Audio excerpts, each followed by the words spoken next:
हमारे देश में एक कहावत है कि जो जीता वही सिकंदर।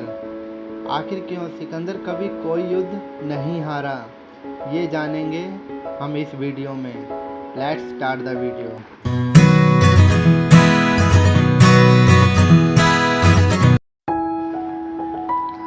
सिकंदर का जन्म 356 ईसा पूर्व में हुआ था। सिकंदर को बचपन से ही राजाओं के बारे में पढ़ना अच्छा लगता था। बचपन से ही सिकंदर का सपना एक पराक्रमी राजा बनना था। सिकंदर की आयु जब 20 वर्ष की थी तभी सिकंदर के पिता अलेक्जेंडर फिलिप द्वितीय की मृत्यु हो जाती है। सिकंदर के पिता यूनान के राजा थे तो उनके बाद सिकंदर राजा बनता है।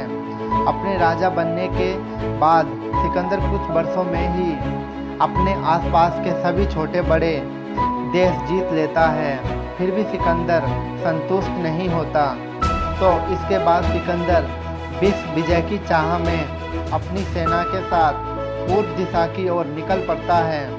यह कहा जाता है कि सिकंदर जिस नदी पर पुल बनाकर उसे पार करता तो पार करने के बाद पुल को तुड़वा देता था ताकि वापस जाने का रास्ता ही ना रहे।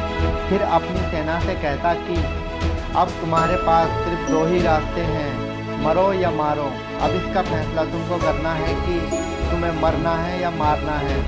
जब हमें पता हो कि हमारे पास आगे जाने के सिवा कोई रास्ता नहीं है तो हम अपनी पूरी शक्ति से आगे बढ़ते हैं। सिकंदर के अपराजय रहने का कारण यही था। सिकंदर की सेना के पास भी वापस लौटने का कोई मार्ग नहीं था, इसलिए सब अपनी पूरी शक्ति से लड़ते थे और इसलिए सिकंदर कभी कोई युद्ध नहीं हारा।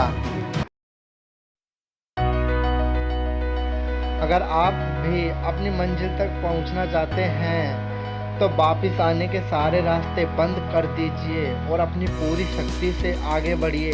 यकीन मानो आपको आगे बढ़ने से दुनिया की कोई भी ताकत नहीं रोक पाएगी।